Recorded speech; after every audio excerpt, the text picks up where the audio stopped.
السلام علیکم محترم عزتمنو قدرمنو مسلمانانو ورونو امید لرم چې جوړ او روغ به یاست او د صحت جامې به مو برتن وي. د چا په مابین کې فیصله مه کوئ، جوړه مه کوئ. که چورې که یې بیا په حق سره دغه فیصله وکړئ، الله به هم راضي سي، رسول الله به هم راضي سي.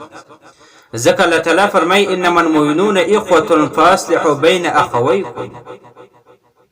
مؤمنان ټول سره ورونه دي او ته د دې په مابین کې جوړ او روغ راولي او د دې په مابین کې صلح وکړي. نو کله چې صلح کوي مابین ته ورشوه کېږي، بیا به داسې صلح کوي چې په هغه باندې الله راضي سي او رسول الله راضي سي.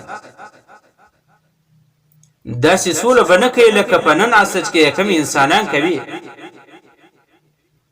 یو سړی رالی چې مړی مې هم کړی دی،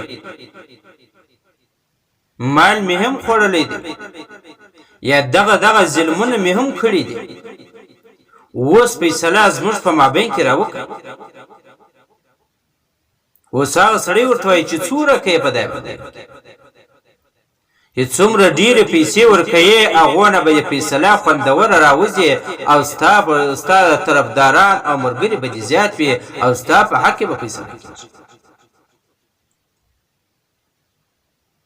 دوه و درې سرداران، ملکان، مشران دا جن وباسه،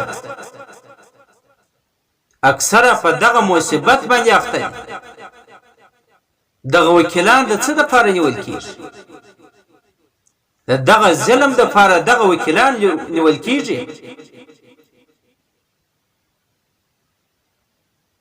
ځکه یې ځای ورلم یو وکیله، نوم به یې نه اخلمه،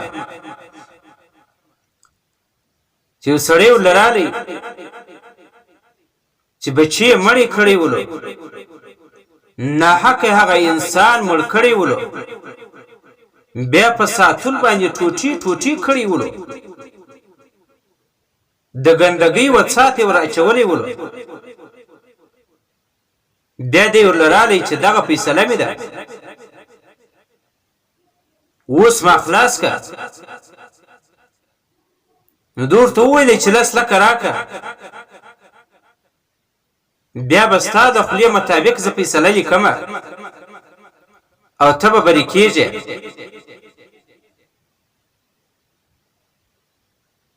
نو دغه انسانان به بیا مړه شي. د دغه په جنازه کې به مولوي صاحب وایي چې دوه درې څپې کوي، پنځه کوي، اووه څپې کوي. بیا به د دغه دپاره دعاګانې غوښتل کېږي. په دغه دعاګانو باندې نه بخښل کېږي د عرب کور. د دې جسد ټوله په حرامه باندې غټ شوی، نما یې په حرامو باندې کړې ده. دا د ظلم فیصلې یې کړي دي.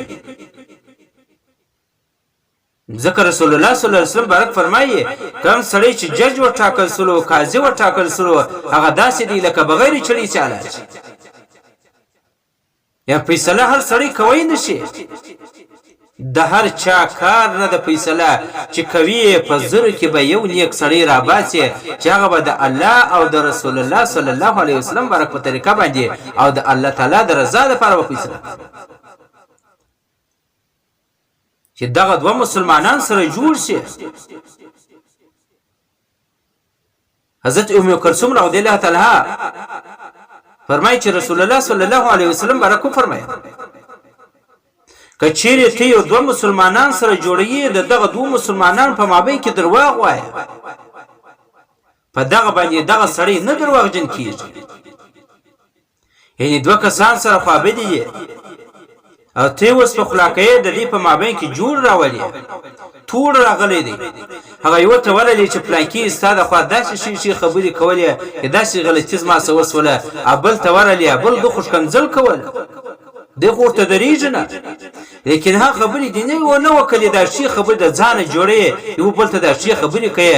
د دې په وجه به الله رسول د دې په زړه کې به محبت پیدا سي، چې محبت پیدا سو او دې دواړه به جوړه سره کوي.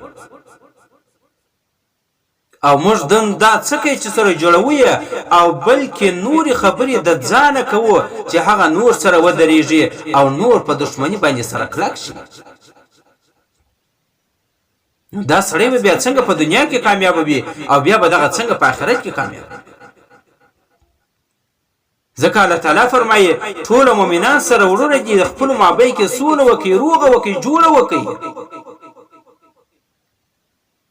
چې کله مړ شي بیا په فاتحه باندې نه بخښل کېږي،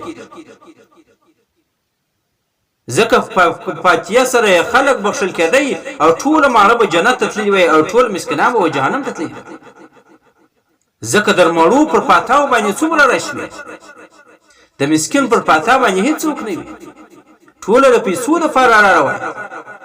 پر جنازه باندې څومره رش وي. نیک اعمال وکړه، نیکې فیصلې وکړه، بیا به په دنیا کې هم کامیاب وي او په آخرت کې به هم کامیاب. که تا ژوند په دوکهبازي باندې در باندې تېر سوی دی، ژوند په آرامخواري باندې در باندې تېر سوی دی، ژوند په ظلم باندې در باندې تېر سوی دی، او بیا د الله تعالی د رضا تلاش کوي، د الله تعالی رضا لټوي، هېڅکله به تا دپاره پیدا نه شي. حضرت عمر فاروق او د اتم برک دی سړی رالی چې فلانکی ډیر نیک سړی دی. حضرت عمر فاروق او د اتم تعالی تعالی ډیر بصیرت ورکړي. هغه ورته فرمایي کېدای شي تا پر اردو سجدو باندې لیدلی نغل وو چې پر اردو سجدو مې لیدلی دي. نو حضرت عمر فاروق او د اتم برک ته وفرمیل ته کاروبار ورسره وکړه، کار ورسره وکړه، بیا دغه سړی تا ته معلومیږي چې دا نیکو کار دی او که نه دی.